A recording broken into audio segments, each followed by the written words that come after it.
Hello student, मैं रविकांत। आज के इस सेशन में आप सभी का स्वागत है।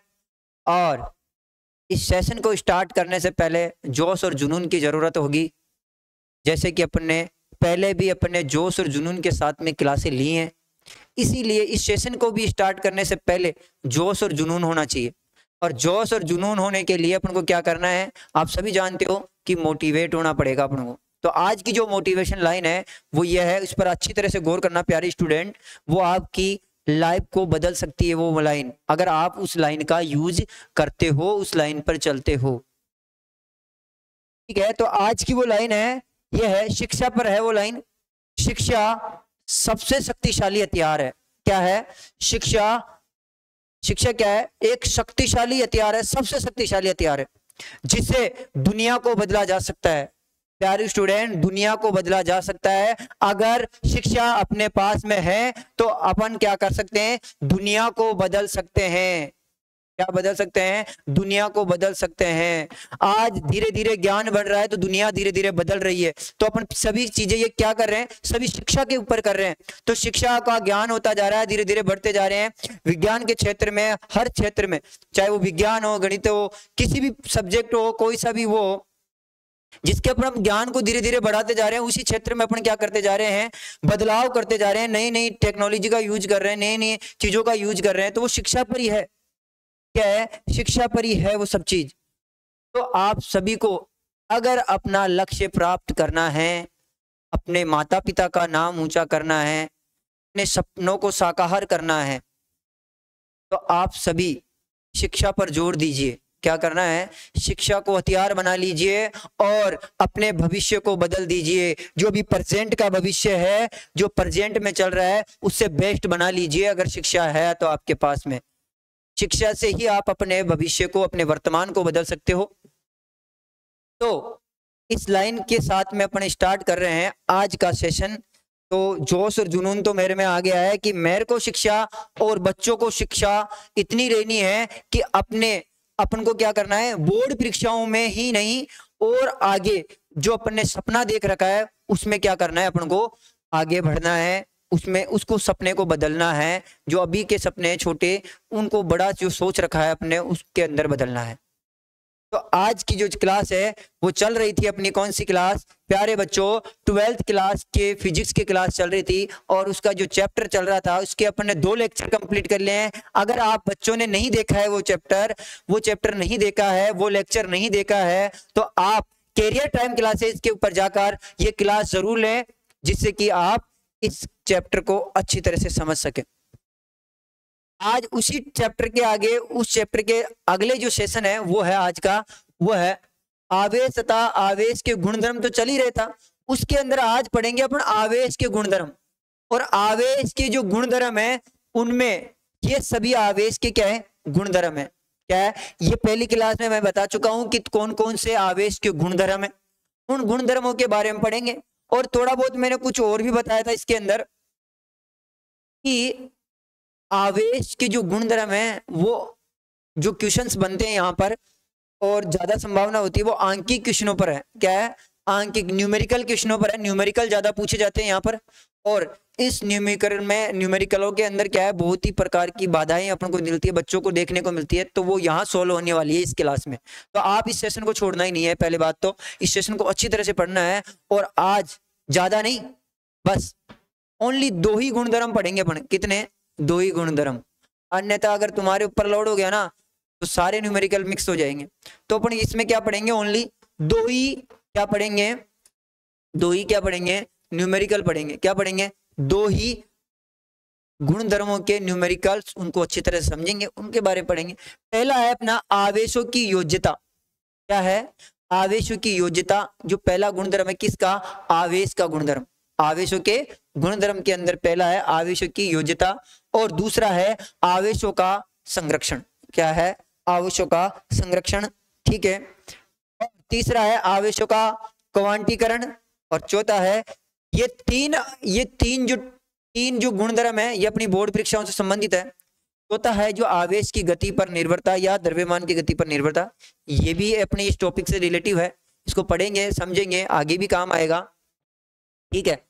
पर अपनी बोर्ड परीक्षाओं से संबंधित ये नहीं है, ये 3 है जो अच्छी तरह से अपन को पढ़ना ही है। साथ में इसको भी लेके चलेंगे अपन, इसको भी अच्छी तरह से पढ़ेंगे। ये प्यारे बच्चों स्टार्ट करते हैं पहले गुणधर्म से। तो सभी इस तरफ ध्यान दें और अच्छी तरह से नोट आउट जरूर कर लें। क्लास पहले समझिए प्यारे बच्चों, पहले क्लास को जरूर समझना है, फिर अपन को नोट आउट करना है। साथ साथ में नोट आउट नहीं करना है, ठीक है। आप स्क्रीनशॉट ले लेना, ठीक है, क्लास का, या फिर क्लास को बाहर दोबारा से देख लेना, चैनल पर आपको मिल जाएगी, आप दोबारा से देख लेना, नोट आउट कर लेना। नोट्स जरूर उतारना है। बहुत ही सरल भाषा और सरल शब्दों के अंदर ये सभी परिभाषाएं बनाई हुई है दोस्तों तुम्हारे लिए, ठीक है। तो पहला जो गुणधर्म है वो है आवेशों की योज्यता। आवेशों की योज्यता है क्या? देखिए, किसी निकाय का कुल आवेश, किसी भी निकाय का कुल आवेश, उसमें उपस्थित सभी धनात्मक एवं ऋणात्मक आवेशों के बीच गणितीय योग के बराबर होता है। अब निकाय का मतलब, निकाय कोई भी, जैसे मेरी बॉडी मान लो, या कोई सा भी कोई तत्व मान लो, या कोई सा भी कोई पदार्थ मान लो, किसी भी चीज को मान लो, उसका जो कुछ ना कुछ आवेश होगा, उस निकाय के आवेश की बात कर रहा हूं। जैसे मेरे में जो आवेश है, अब मेरे में पॉजिटिव भी आवेश हो सकता है, नेगेटिव, सभी प्रकार के आवेश मेरे पास में पॉजिटिव है, नेगेटिव है। उन सभी आवेशों को, उन सभी आवेश में उपस्थित सभी धनात्मक चाहे ऋणात्मक, कोई सा भी आवेश हो, चाहे उस निकाय के अंदर धनात्मक हो चाहे ऋणात्मक हो, उन आवेशों का क्या होगा? बीज गणितीय योग बराबर होता है। क्या होता है? बीजीय गणितीय योग के बराबर होता है। अब बीज गणितीय योग क्या है?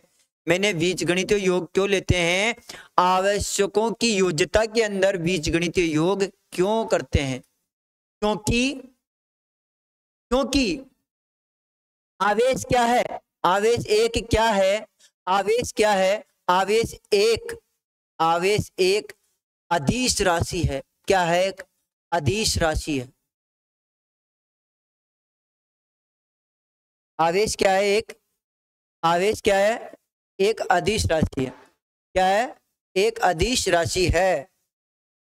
आवेश एक अदिश राशि है। इसलिए अपन इस आवश्यकों की योज्यता के अंदर जो आवेश है, जो निकाय के अंदर आवेश है, जितना भी आवेश है, कैसा भी आवेश है, उसका क्या करते हैं? उसका जो उस आवेशों के बीच गणितीय योग के बराबर होता है। क्या होता है? बीच गणितीय योग के बराबर होता है। किसका? किसी भी निकाय का आवेश, चाहे वो धनात्मक हो चाहे वो ऋणात्मक हो, उन आवेशों का क्या होगा? हमेशा बीज गणितीय योग के बराबर होगा। क्या होगा? बीज गणितीय योग के बराबर होगा। प्यारे बच्चों, अभी भी आपको समझ में नहीं आ रहा तो इधर ध्यान दीजिए। इससे मैंने बोला था आपको इससे पहले वाली क्लास में कि यहां से आंकिक क्वेश्चन, न्यूमेरिकल क्वेश्चन पूछा जाता है। तो इधर ध्यान दीजिए, इस परिभाषा को समझने से पहले इस तरफ ध्यान दीजिए। बीज गणितीय योग, अपन को क्या करना है? आवेशों का क्या करना है? बीज गणितीय योग के बराबर रखना है। क्या करना है? बीज गणितीय योग के बराबर होता है। जो भी आवेश उपस्थित होता है वो किसके बराबर होता है? बीज गणितीय योग के बराबर होता है। देखो, एक अपन ने क्या ले लिया? एक पात्र ले लिया, एक बॉक्स ले लो या पात्र ले लो। एक अपन ने क्या ले लिया? पात्र ले लिया। क्या ले लिया प्यारे बच्चों? अपन ने एक पात्र ले लिया, और इस पात्र के अंदर एक आवेश तो डाला अपन ने, प्लस का 10 कूलम आवेश। दूसरा आवेश डाला अपन ने इसके अंदर 3 माइनस कूलम आवेश, ठीक है। और तीसरा अपन ने डाला इसके अंदर आवेश एक डाला, और वो डाला अपन ने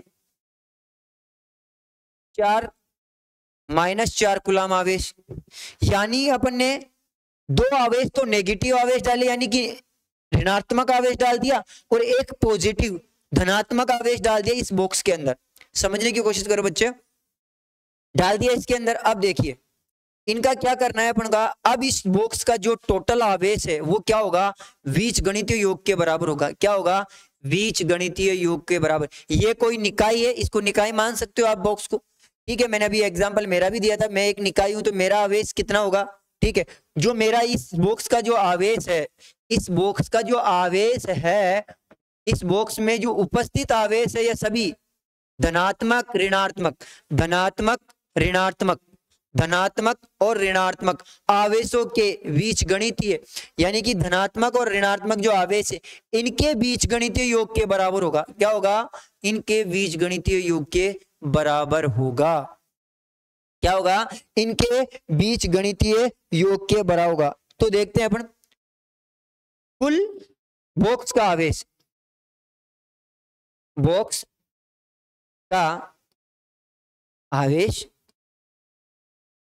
ठीक है, इस बॉक्स का आवेश निकालते क्या होगा? बीजगणितीय योग निकाल रहे हैं, ठीक है। इस बॉक्स का जो आवेश है वो क्या होगा? बीजगणितीय योग के बराबर होगा, ठीक है। यानी कि इधर का आवेश और इधर का आवेश क्या होगा? बराबर होगा, बीजगणितीय योग के बराबर होगा, ठीक है। तो देखते हैं, अपने पास में एक आवेश है प्लस 10 कूलाम आवेश, ठीक है। फिर से इसका बीजगणित प्लस माइनस 3 कूलाम आवेश, ठीक है। इसके बाद में प्लस माइनस 4 कूलाम आवेश, ठीक है। ये रख लिया। अब इसको हल करते हैं अपन। ये 10 तो यहाँ ऐसे कैसे आ जाएगा? प्लस के, ठीक है। और माइनस प्लस, प्लस माइनस क्या होता है? माइनस, माइनस के 3 कूलाम आवेश, ठीक है। इधर भी कूलाम है, इधर प्लस और माइनस, इधर भी माइनस और 4 कूलाम आवेश, ठीक है। इसको हल करते हैं, माइनस माइनस प्लस हो जाएंगे, तो अपने पास में जो राशि बचेगी वो क्या बचेगी? अपने पास में बच्चों, अपने पास में बचेगी वो राशि बचेगी 10 प्लस माइनस माइनस 7 कूलाम, और 10 में से 7 गए तो कितने बच गए? 3। तो अपने पास में क्या बचा? पॉजिटिव कूलाम आवेश। यानी कि जो आवेश है, जो टोटल आवेश है अपने पास में, वो धनात्मक 3 कूलाम आवेश के बराबर होगा। उसके बीजगणितीय योग, जो बीजगणितीय योग निकल के आया अपने पास में क्या आया? पॉजिटिव 3 कूलाम आवेश। क्या आया? 3 कूलाम आवेश आया अपने पास में, और वो किसके बराबर होगा? इस बॉक्स के आवेश के बराबर होगा। क्या होगा? बॉक्स के बीजगणितीय योग के बराबर होगा। क्या आया? क्या आया? तो ऐसे ही क्या है अपने पास में, न्यूमेरिकल्स पूछ सकता है, ठीक है। एक निकाय दे देगा, उस निकाय का आवेश देगा, और उस आवेश को क्या करना है? उस आवेश को आवेशों की योज्यता के अनुसार उसके फॉर्मूलों, उसके बीजगणितीय योग के बराबर रखना है अपन को, बीजगणितीय योग निकालना है उसका, ठीक है। उस प्रकार से तुम अच्छे नंबर ला सकते हो, इसको हल कर सकते हो, बिल्कुल आसान है, ठीक है। इसके बाद में देखो एक और एग्जाम्पल लेते हैं अपन। ये एक एग्जाम्पल था तुम्हारे लिए समझने के लिए इस परिवार, ठीक है। अब दूसरा देखो, दूसरा एग्जाम्पल लेते हैं अपन, ठीक है प्यारे बच्चों। दूसरा एग्जाम्पल लेते हैं,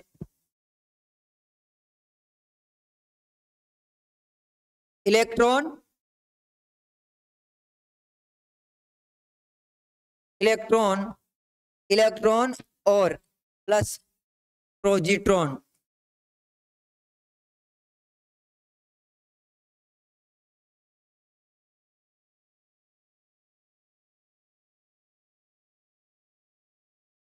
प्रोजिट्रॉन, इलेक्ट्रॉन और प्रोजिट्रॉन, प्रोजिट्रॉन ये इलेक्ट्रॉन का ही एक प्रतीक कण होता है, ठीक है। इन दोनों की क्या करा रहे हैं अपन? क्रिया करवा रहे हैं। क्या करवा रहे हैं? एक अभिक्रिया करवा रहे हैं, इन दोनों का मिलाप करवा रहे हैं। मिलाप कराने के बाद में एक नया तत्व मिलकर आया अपने पास, एक नया तत्व आया, प्राप्त हुआ, उसको बोलते हैं फोटोन। क्या बोलते हैं? फोटोन बोलते हैं। तो मेरा ये क्वेश्चन है कि इलेक्ट्रॉन पर आवेश और प्रोटॉन पर जो आवेश है, इन दोनों से मिलकर, इन दोनों का मिलाप कराने के बाद में अपने पास में फोटोजोन, जो फोटोन जो प्राप्त हुआ अपन को, ठीक है। तो इस प्रोटॉन पर कितना आवेश है? क्या है? इसके द्वारा प्रोटॉन पर आवेश है, इस प्रोटॉन पर कितना आवेश है ये बताना है, ठीक है। तो आवश्यकों की योज्यता के अनुसार अपन इसका यूज करेंगे तो इसका अपन मान निकाल सकते हैं, बिल्कुल इजी है। देखो इलेक्ट्रॉन क्या है? इलेक्ट्रॉन क्या है?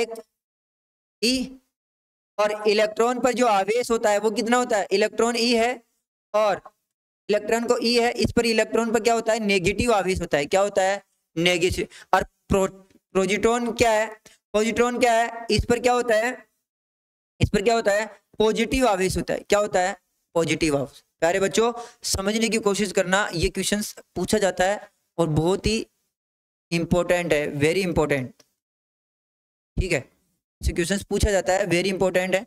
इलेक्ट्रॉन और प्रोटॉन ये दो आवेश हो गए ना, इन पर आवेश, इस पर तो आवेश होता है माइनस इलेक्ट्रॉन आवेश और प्लस इलेक्ट्रॉन, ठीक है, तो इस पर तो पॉजिटिव आवेश होता है, ये आवेश को प्रदर्शित करता है, ठीक है ना, तो ये आवेश इस पर माइनस ई आवेश है, इस पर प्लस के ई आवेश है, ठीक है। इन दोनों को अभिक्रिया कराने पर अपने पास में फोटोन अपने पास प्राप्त हुआ, उस पर कितना आवेश होगा, तो ये निकालेंगे इस नियम के अनुसार, इस गुणधर्म के अनुसार निकालते हैं। तो देखें, तो देखो इस ई पर कितना आवेश होता है, ई का मतलब क्या होता है, 1.6 गुणा 10 की घात -19 कूलाम आवेश होता है, ठीक है।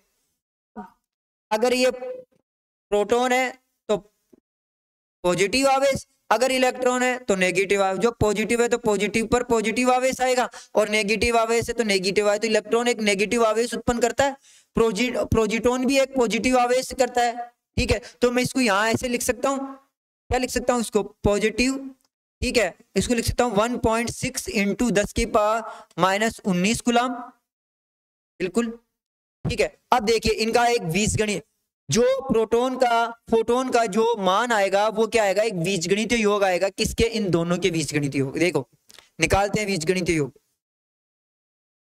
देखो माइनस ई, ठीक है, और प्लस के ई बराबर क्या आएगा प्यारे बच्चों, क्या आएगा, माइनस प्लस क्या होता है, माइनस, तो क्या आएगा, दोनों को काटेंगे तो 0, यानी कि 1.6 गुणा 10 की घात -19 और प्लस के 1.6 गुणा 10 की घात -19, अगर इसको अपन माइनस करेंगे तो अपने पास में जो मान आएगा वो क्या आएगा, 0, क्या आएगा, 0, ठीक है। तो 0 क्या है, एक इस फोटोन पर आवेश है, क्या उत्पन्न करेगा, इस पर जो आवेश होगा वो क्या होगा, 0, किस नियम पर, किस गुणधर्म के आधार पर, आवश्यकों की योज्यता के अनुसार इस प्रोटॉन पर जो आवेश होगा वो कितना होगा, 0 होगा, क्या होगा, 0, और वो क्यों होगा मैंने बता दिया, बीजगणितीय योग, क्या होगा, बीजगणितीय योग। तो माइनस का ई प्लस का ई, जो अपन ने जो इस पात्र के अंदर जो आवेश था वही रखा है यहाँ पर भी, कि इलेक्ट्रॉन पर जो आवेश और प्रोजिटॉन पर जो आवेश है, इन दोनों के मिलने पर क्या उत्पन्न हुआ, फोटोन। ये सभी तत्व आपको समझ में नहीं आएंगे, समझ में आ रहा तो अच्छी बात है, ये नए नए नए शब्द लग रहे होंगे आपको सभी को, ये नया शब्द लग रहा होगा, ये नया शब्द लग रहा होगा, ठीक है। इलेक्ट्रॉन तो फिर भी सुना होगा, पर ये क्या है, इनसे ये दोनों से मिलकर ये उत्पन्न हुआ, ठीक है, इसका निर्माण हुआ, किसका, फोटोन का, किसका हुआ, फोटोन पर, और फोटोन पर जो आवेश होता है वो कितना होता है, 0, कितना होता है, 0, कितना होता है, 0 होता है। इसके आधार पर बीजगणितीय योग क्या होगा इसका, 0, ठीक है प्यारे बच्चों। अब इसके बाद में एक और एग्जांपल लेते हैं,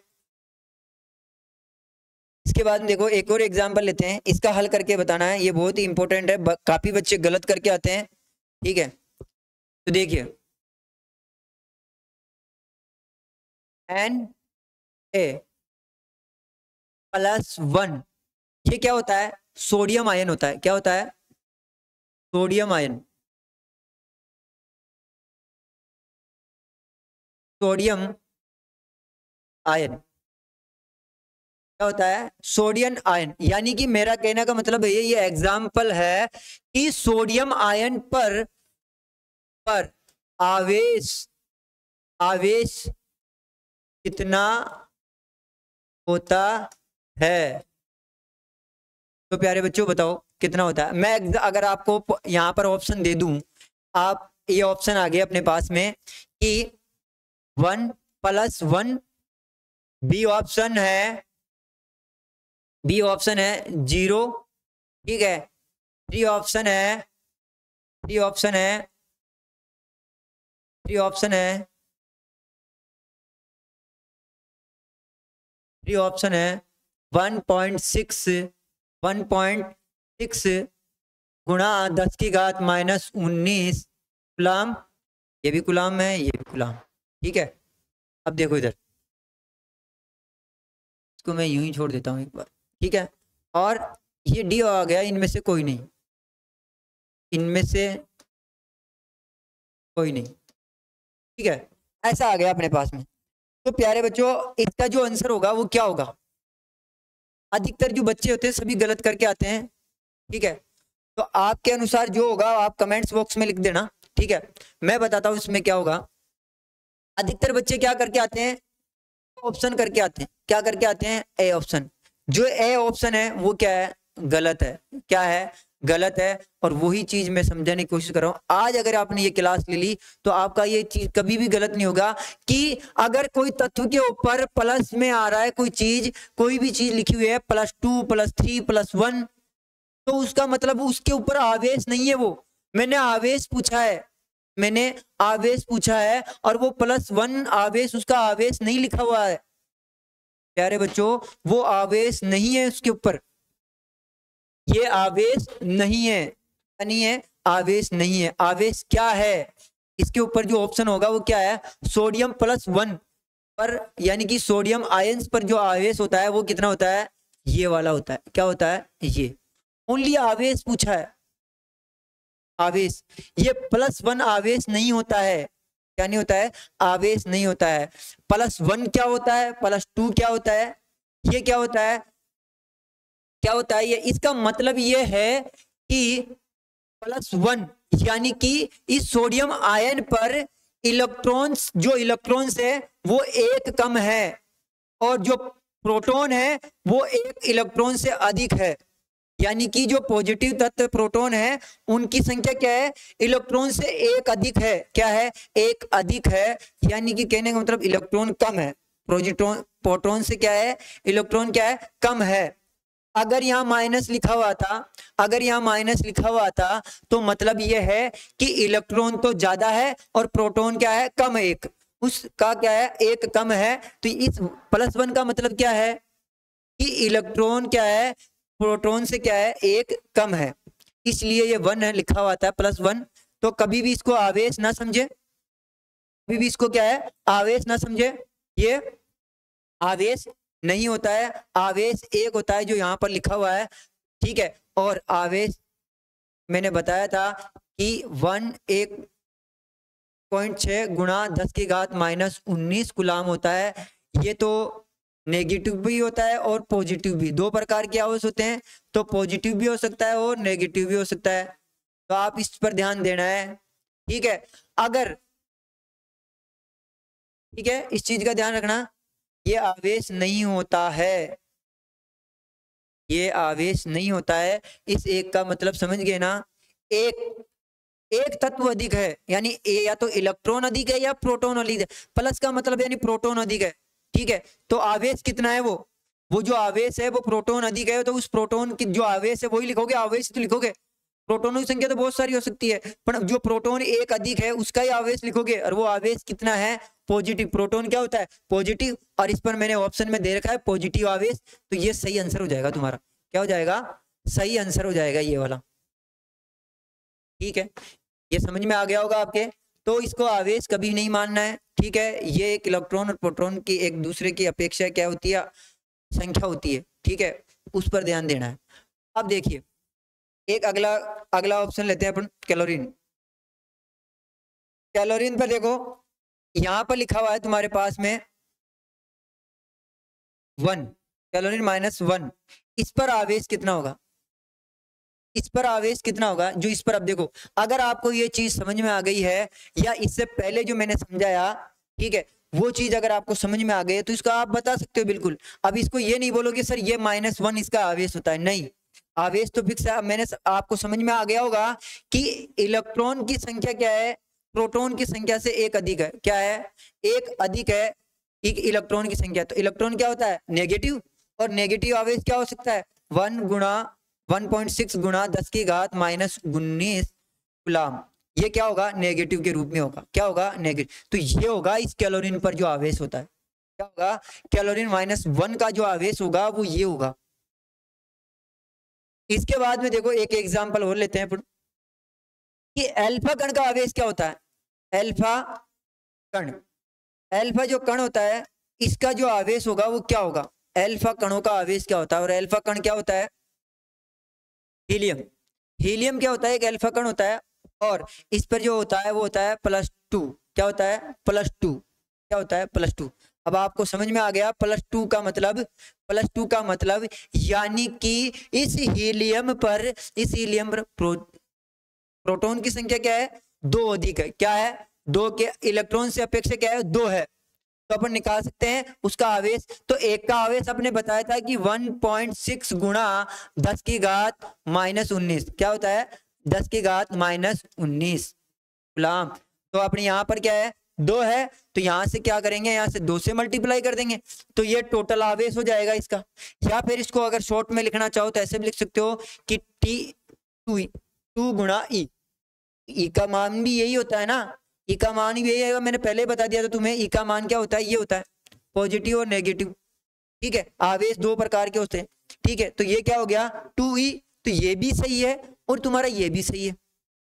अब अगर आपके पास में ऐसे क्वेश्चन आते हैं तो आप बिल्कुल कभी नहीं छोड़ पाओगे, ये बिल्कुल इजीली कर लोगे तुम। ठीक है, ये आपको अच्छी तरह समझ में आ गया होगा।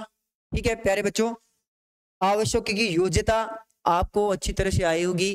यहाँ से अपने पास में न्यूमेरिकल पूछे जाते हैं, न्यूमेरिकल पूछे जाते हैं तो आपको आवश्यकता का योग्यता बीजगणितीय योग निकालना है। क्या निकालना है, उस आवेश का क्या निकालना है, बीजगणितीय योग निकालना है, चाहे वो धनात्मक हो या ऋणात्मक हो।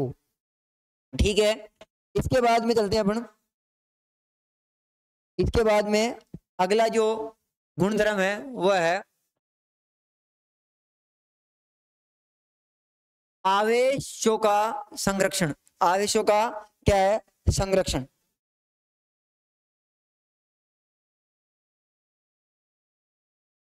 देखो प्यारे बच्चों, आवेशों का संरक्षण। ठीक है, अब देखो जो मैंने अभी पहले पहले पीछे बताया, क्या बताया मैंने पीछे,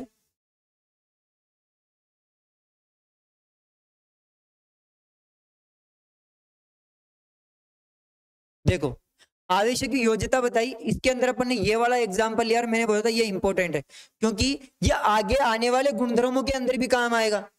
आगे आने वाले गुणधर्मों पर भी ये वाला एग्जांपल अपने पास में काम आएगा आगे, इसका बहुत आगे काम है, इसको तो ध्यान रखना, इसीलिए मैंने यहाँ पर एग्जांपल लिया है। ठीक है, ये आगे आने वाला है काम अपने पास में।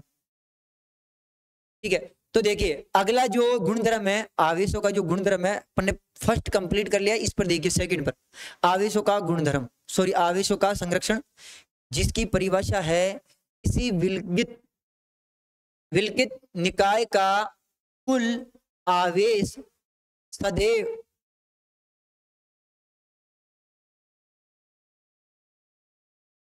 थोड़ी सी लिखने में गलती हो गई,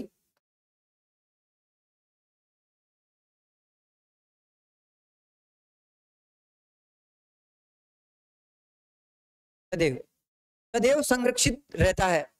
यानी कि विलकित निकाय, विलकित निकाय का मतलब क्या होता है बच्चों, विलकित निकाय का मतलब क्या होता है, विलकित निकाय का मतलब होता है, विलकित निकाय का मतलब क्या होता है कि ऐसी निकाय जिसके अंदर, यानी कि ब्रह्मांड में, ब्रह्मांड के अंदर आवेश का आदान प्रदान ना हो। वह निकाय, वह निकाय जिसमें आवेश है उसका, उस आवेश का क्या नहीं हो, ना तो आवेश का आदान हो ना ही प्रदान हो। उस ब्रह्मांड के अंदर, ब्रह्मांड के अंदर बहुत सारे आवेश, उस निकाय के अंदर ना तो, जिस निकाय के अंदर आवेश है, जिस निकाय के अंदर, एक अभी एग्जांपल दूंगा मैं आपको, उसमें समझ में आ जाएगा। जिस निकाय के अंदर क्या है, आवेश है, उसका क्या है, ब्रह्मांड में आदान प्रदान नहीं, संभव नहीं है। क्या नहीं है, संभव नहीं है। ऐसी निकाय क्या कहलाती है, विलकित निकाय कहलाती है। ठीक है, तो देखो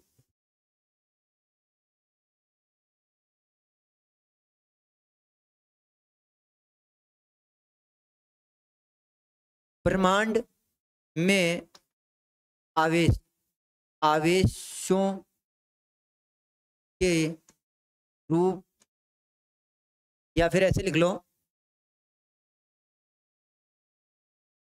आवेशों का ब्रह्मांड में आदान प्रदान संभव न होना। यानी किसी ब्रह्मांड में ऐसी निकाय जो ब्रह्मांड के अंदर ना तो आधान हो ना ही प्रधान हो, आवेश का ना तो आधान हो ना ही प्रधान हो, निकाय का कुल आवेश सदैव संरक्षित रहता है। क्या रहता है? सुरक्षित रहता है, संरक्षित रहता है, संरक्षित रहता है। ठीक है, तो ब्रह्मांड के अंदर जो भी आवेश है वो इस पुलकित निकाय के अंदर आदान प्रदान नहीं होता है। इस निकाय का मतलब होता है कि इस निकाय से ना तो बाहर आवेश का प्रदान होगा, ना ही आगमन होगा, ना तो जाएगा ना ही आएगा, इसके अंदर ही रहेगा। क्या रहेगा? इसके अंदर ही रहेगा। यही है सदैव, ये क्या होगा? सदैव संरक्षित रहता है। क्या रहता है? संरक्षित रहता है। तो एग्जाम्पल देखिए, इस चीज को समझिए।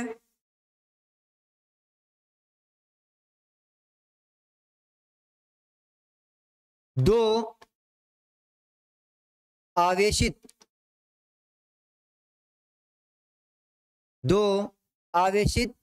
गोले, ठीक है, दो आवेशित गोले जिनका आकार समान हो और धातु समान हो।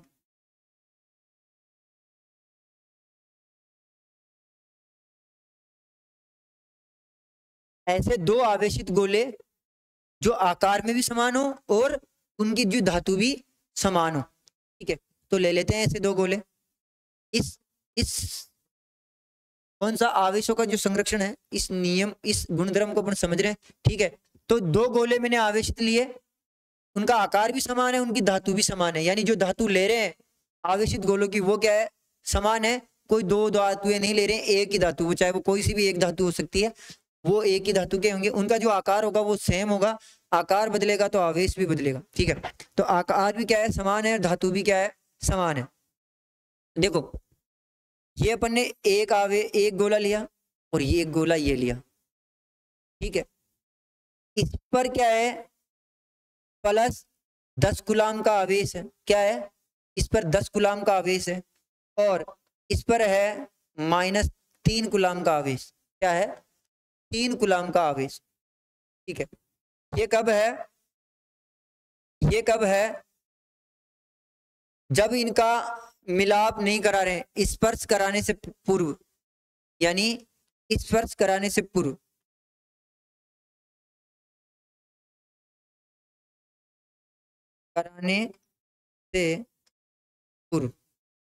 का आवेश, इस एक गोले पर तो क्या है? 10 कूलाम का आवेश है पॉजिटिव, और नेगेटिव 3 कूलाम आवेश किस पर है? इस पर है। और ये दोनों ही आकार में समान है, इनकी जो धातुएं हैं वो भी समान है। ठीक है, इन पर क्या है? आकार और धातु दोनों ही क्या है? समान है। अब इनको क्या करते हैं अपन?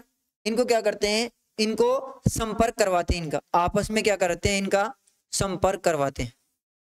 इन दो आवेशित पिंड हैं, गोले हैं।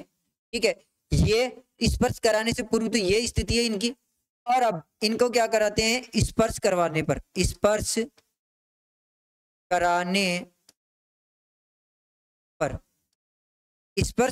क्या होता है? स्पर्श कराने पर क्या होता है? देखो, इनको स्पर्श करवाएंगे। ठीक है, इन आवेशों को क्या करेंगे अपन? स्पर्श कराएंगे, और इस पर -3 कूलाम। ठीक है, इन दोनों को स्पर्श कराएंगे तो आवेशों का क्या होगा? आदान प्रदान होगा। क्या होगा? आवेशों का क्या होगा? आदान प्रदान होगा। क्या होगा? स्पर्श कराने पर आवेशों का क्या होगा? आदान प्रदान होगा। ठीक है, ये समझ में आया? ऐसे ही अपन स्पर्श कराने के बाद में स्पर्श कराने के बाद में पुनः इनको अलग करते हैं, पुनः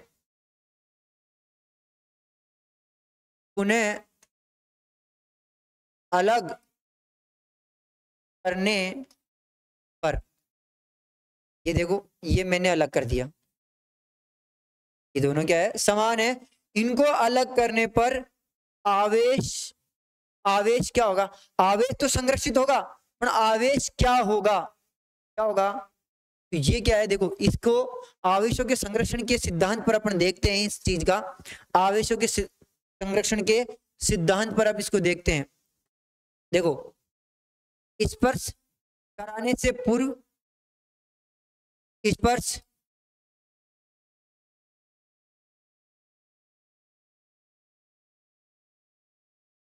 आवेशों के संरक्षण के सिद्धांत पर देखिए क्या होता है। ये कहता है कि स्पर्श कराने से पूर्व आवेश, ठीक है, पूर्व आवेश कराने पर पूर्व आवेश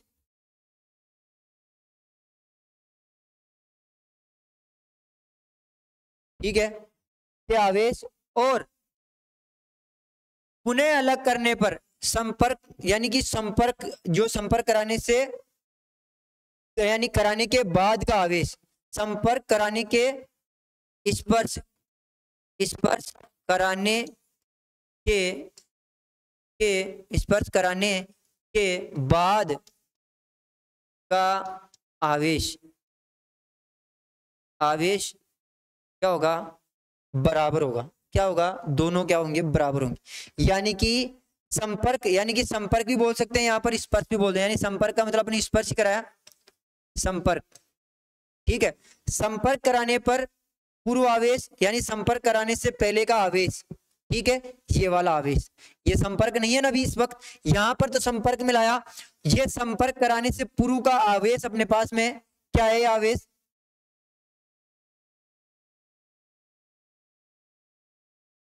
क्या है अपने पास में, क्या है, प्लस 10 कूलाम आवेश और माइनस 3 कूलाम आवेश, क्या है, 3 कूलाम आवेश, ठीक है। इसके बाद में बराबर स्पर्श के बाद का आवेश, यानी कि संपर्क कराने के बाद का आवेश, संपर्क कराने के बाद जो अलग किया अपन ने, उस दोनों गोलों को अलग किया तब का आवेश, ये तब के आवेश की बात कर रहा है कि स्पर्श कराने के बाद में यही आवेश आया अपने पास में, दोनों को अलग पुनः फिर अलग कर दिया, यहाँ पर संपर्क कराया, आवेशों का आदान प्रदान हुआ, फिर इसके बाद में अपन ने क्या किया, पुनः अलग कर दिया, तब का आवेश क्या होगा, इस पुनः यानी कि संपर्क कराने से पूर्व का आवेश और संपर्क कराने के बाद का आवेश, क्या होगा, बराबर होगा। क्या होगा, बराबर होगा। यही क्या है, आवेश का संरक्षण है। क्या है, संरक्षण। देखो प्लस के 10 कूलाम आवेश माइनस 3 कूलाम आवेश, ठीक है, बराबर जो भी होगा अपन को पता नहीं अब क्या होगा, दोनों होंगे जो क्या होंगे, समान होंगे। क्या होंगे, दोनों ही क्या होंगे, समान होंगे, क्योंकि यहाँ पर अपन ने समान आकार लिया पर आवेश अलग लगता, यहाँ पर दोनों का आदान प्रदान कराया, ठीक है, इन्होंने आदान प्रदान किया, उसके बाद में अपन ने अलग कर दिया, दोनों पिंडों को अलग कर दिया, तो दोनों पर क्या होगा, समान आवेश होगा। अब वो पता नहीं है कितना आवेश होगा अपने पास में, समान आवेश होगा, कोई भी होगा, उसको मान लेते हैं कि इस पर क्यू आवेश है, इसके ऊपर भी क्यू आवेश है, दोनों ही क्या है, समान आवेश है, और इस पर क्यू आवेश पुनः अलग करने के बाद में इस पर क्यू आवेश और इस पर क्यू आवेश, ठीक है। तो संरक्षण के जो सिद्धांत है उसके आधार पर देखते हैं, संपर्क कराने वाले से पूर्व का आवेश 10 प्लस 10 कूलाम आवेश माइनस 3 कूलाम आवेश बराबर, यहाँ पर क्या होगा, Q प्लस Q, दोनों का आवेश, ये दोनों का ही है, ये कभी अलग नहीं होता है, आवेश तो क्या होगा, संरक्षित रहेगा।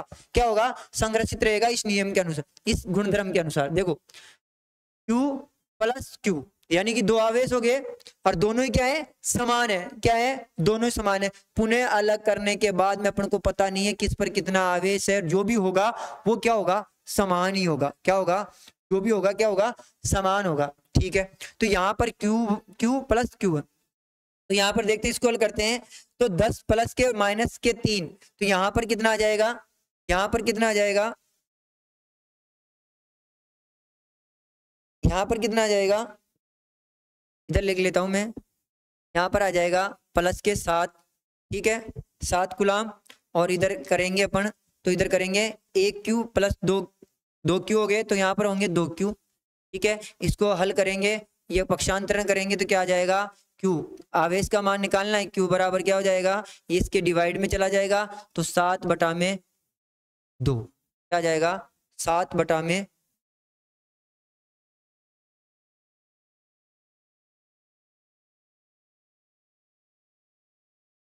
कहीं ना कहीं गलती कर दी अपन ने। देखो यहाँ गलती कर दी, यहाँ आवेश कितना है, -2। ठीक है, और यहाँ पर भी -2। ठीक है, यहाँ का क्या है, प्लस 10 कूलम आवेश और -2 कूलम आवेश। ठीक है, तो यहाँ पर भी क्या होगा, इनको दोनों को पुनः अलग करने पर, दोनों पिंडों को अपन ने क्या कहलाया, मिलन करवाया, स्पर्श करवाया, और इनका आवेशों का क्या हो गया, आदान प्रदान हो गया। और आवेशों का आदान प्रदान होने पर क्या हुआ, अपने पास में पुनः आवेश जो मिला वो भी क्या मिलेगा, बराबर मिलेगा, समान मिलेगा, पर उनको पता नहीं अब कितना मिलेगा। ठीक है, तो यहाँ पर भी दोनों को यहाँ मैंने उतार लिया। ठीक है, यहाँ पर क्या आ गया, 2 कूलम आवेश, क्या आ गया, 2Q, सॉरी 2 कूलम आवास नहीं है या आवेश नहीं है, ये Q है, 2Q हो गया यहाँ पर। और इसका पक्षांतरण करेंगे तो Q बराबर कितना हो जाएगा, Q बराबर कितना हो जाएगा, यहाँ पर आएगा 8, कितना हो जाएगा 8। तो 8 बटा कितना हो जाएगा 2, इसको काटेंगे तो कितना हो जाएगा, 4 कूलम। क्या हो जाएगा, 4 कूलम। क्या हो जाएगा प्यारे बच्चों, 4 कूलम। ठीक है, वो 4 कूलम आवेश के बराबर होगा, के बराबर 4 कूलम आवेश के बराबर होगा। यही क्या है, आवेशों का संरक्षण है। आवेशों का क्या है, संरक्षण है। क्या है, आवेशों का संरक्षण है। ठीक है, किसके बराबर होगा, 4 कूलम के बराबर होगा। यानी कि पहले यानी कि संपर्क कराने से पूर्व का आवेश और स्पर्श कराने के बाद का आवेश दोनों क्या होते हैं, बराबर होते हैं। क्या होते हैं, दोनों बराबर होते हैं। मैंने एग्जांपल लिया, यहाँ पर मैंने 2 गोले लिए। ठीक है, इस दोनों गोलों के बाद में मैंने संपर्क करवाया, इन दोनों के बीच में क्या करवाया, संपर्क करवाया। और संपर्क कराने के बाद में इन दोनों को फिर मैंने क्या कर दिया, अलग कर दिया। क्या कर दिया, अलग कर दिया। तो इनके ऊपर जो भी आवेश होगा वो क्या होगा, इसके बराबर होगा। किसके बराबर होगा, पूर्व में जो अपन ने दोनों पिंड थे, दोनों गोले थे, उन पर जो आवेश था उसके बराबर होगा। और वो किसके बराबर होगा, 4 कूलम आवेश के बराबर होगा। किस कूलम आवेश के बराबर, 4 कूलम आवेश के बराबर होगा। यानी कि इधर का जो आवेश है कितना है, जो भी है वो क्या है, इस 4 कूलम आवेश के बराबर होगा। चाहे उधर किधर भी हो, पर इसकी बराबर टक्कर करेगा। ठीक है, ये 4 कूलम आवेश के बराबर होगा। इसके बाद में देखो, मैंने बताया था कि इससे पहले आवेशों की जो योज्यता का जो गुणधर्म था उसमें मैंने बताया कि यहां देखते हैं। देखो एक एग्जांपल लेता हूं फिर से मैं, उसके अंदर पहले अपन कर चुके हैं। ये एग्जांपल मैंने बताया था ना, इंपॉर्टेंट है और वेरी इंपॉर्टेंट। ठीक है, तो देखो मैंने बताया था कि इलेक्ट्रॉन और प्रोजिट्रॉन मिलकर क्या बनाते हैं, फोटोन। क्या बनाते हैं, फोटोन बनाते हैं। इसका मैंने पहले योज्यता वाले के अंदर भी मैंने लिया था। ठीक है, क्या लिया था, पहले योज्यता वाले के अंदर भी मैंने लिया था। ठीक है, पहले भी मैंने लिया था और अभी मैं ले रहा हूं इसको। देखो यह भी उसी नियम पर, कौन से, आवेशों के संरक्षण, आवेशों का संरक्षण, आवेशों के संरक्षण के सिद्धांत पर इसको भी हल करेंगे अपन। देखो अगर इस पर हल करते हैं, मैंने बताया क्या कि दोनों का पुनर्मिलन कराने पर क्या होगा, नया नया जो अपन उनको पुनः अलग करेंगे, जो उस पर भी होगा आवेश, वो क्या होगा, उसके बराबरी होगा उस पर भी आवेश। अगर उस पर 4 है तो उसके ऊपर भी 4 होगा, अगर उसके ऊपर 0 है तो उसके ऊपर भी 0 होगा। जो भी आवेश होगा, पहले के पूर्व मिलाने से पूर्व का आवेश और पूर्व स्पर्श कराने के बाद में पुनः अलग करने के बाद में जो आवेश होगा वो क्या होगा, बराबर होगा। तो देखो मैंने बताया था कि इलेक्ट्रॉन पर कितना आवेश होता है, -e, और प्रोटॉन पर क्या होता है, +ke, और दोनों बराबर मिलके क्या बनाते हैं, फोटोन बनाते हैं। ठीक है, प्रोटॉन बनाते हैं दोनों मिलकर। तो देखो इसको हल करते हैं, दोनों क्या होगा, आवेश क्या होगा, संरक्षित रहेगा, आवेश क्या होगा, बराबर रहेंगे दोनों सिद्धांत के अनुसार। किस सिद्धांत के अनुसार, किस सिद्धांत के अनुसार, आवेशों के संरक्षण के सिद्धांत के अनुसार इसका मान भी क्या होगा, बराबर होगा। देखो इधर -e और +ke क्या होगा बराबर में, क्या आएगा प्यारे बच्चों, क्या आएगा, 0 आएगा। क्या आएगा, 0। क्या आएगा, 0। ये आएगा 0 कि -+ke और -e दोनों को अगर करेंगे अपन, इसको हल करेंगे। ठीक है, जैसे आवेश की पिंड को अलग रखा था मैंने यहाँ पर, पीछे यहाँ दोनों को क्या करा था, अलग किया था ना, इन दोनों का अलग करेंगे, इन दोनों के रोक के क्या होगा, बराबर होगा, ये होगा। ऐसे अपन ने क्या किया, यहाँ पर भी मैंने क्या किया कि इलेक्ट्रॉन पर आवेश और प्रोटॉन पर आवेश, ये दो समान पिंड है, इन दोनों का पुनर्मिलन कराने पर, इन दोनों का मिश्रण कराने पर, इन दोनों के जो ये क्या है प्रोटॉन, ये क्या है, इसी का है प्रतिकण है, इसी का क्या होता है, प्रतिकरण, जिस पर जो आवेश होता है वो पॉजिटिव होता है। ठीक है, ये पॉजिटिव मैंने आवेश रखा, यहाँ पर नेगेटिव आवेश रखा। ठीक है, और इन दोनों को मैंने हल करने पर पास में मेरे के पास क्या आया, 0 आया। क्या आया, 0। तो ये जो मैंने एग्जाम्पल लिया, ये 2 जगह काम आता है अपने पास में। क्या आता है, 2 जगह काम आता है अपने पास में। एक तो आवेशों की योज्यता के अंदर भी काम आ रहा है, यहाँ पर भी अपने पास में काम आ रहा है। ठीक है, तो ये नया जो अपने पास में नया जो बना है वो किसके बराबर होगा, जो पहले है उसका, यानी इस पर जो आवेश है, इस पर जो आवेश है अभी प्रेजेंट में 0 है, इन दोनों पर है उसके अनुसार। तो इन दोनों पर क्या है, एक पर प्लस और एक पर माइनस है, दोनों का इधर क्या आएगा, इधर भी 0 आएगा। क्या आएगा, इधर भी 0 आएगा, तो ये भी 0 ही है। यही तो कहता है आरक्षण, जो सिद्धांत है वो यही तो कहता है कि जो आवेश है वो संरक्षित है, कल्पित निकाय के अंदर जो आवेश है वो संरक्षित रहेगा, सुरक्षित एक तरीके से संरक्षित रहेगा। ठीक है, चाहे शेष ब्रह्मांड में, जो शेष बचा हुआ ब्रह्मांड है, इन 2 पिंडों के अलावा अगर शेष बचा हुआ जो ब्रह्मांड है, इसके अंदर चाहे आदान प्रदान, कोई सा भी आवेश का आदान प्रदान इनके अंदर नहीं होगा, कभी इनके अंदर नहीं होगा। जो इनके अंदर चाहे 10 कूलाम का आवेश हो, चाहे 5 कूलाम का आवेश हो, वो फिक्स रहेगा, वो कभी भी कम नहीं होगा, वो संरक्षित रहेगा, असंरक्षित कभी नहीं होगा, संरक्षित रहेगा वो हमेशा। समझ में आया, चाहे ब्रह्मांड के अंदर कितने आवेश पिंड घूम रहे हो, इनके अंदर कभी भी इस कल्पित निकाय के अंदर आदान प्रदान नहीं होंगे। कल्पित निकाय का मतलब होता है कि शेष ब्रह्मांड में आवेश का आदान प्रदान संभव नहीं होना। ठीक है, तो ये थे 2 अपने आवेशों के गुणधर्म। प्यारे बच्चों, आवेशों के गुणधर्म, इसके अलावा मैंने आपको पहले ही क्लास में बता दिया था कि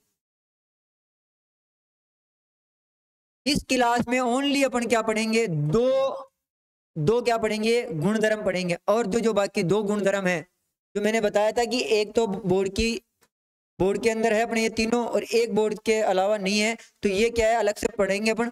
ठीक है, ये भी काम आएगा अपने पास में। तो आज की जो क्लास है 2 ही गुणधर्म पर है, आप सभी इस क्लास को जरूर देखें और नोट आउट जरूर करें। ठीक है, अगली नेक्स्ट क्लास के अंदर अपन इन दोनों गुणधर्मों के बारे में पढ़ेंगे अच्छी तरह से। और यहाँ से प्यारे बच्चों, मैं फिर से बोल रहा हूं कि यहाँ से आंकिक क्वेश्चन जरूर पूछे जाएंगे, और मैंने अच्छी तरह से एग्जाम्पल देके तुम्हें बताया है, तुम्हारा एक भी क्वेश्चन गलत नहीं होगा।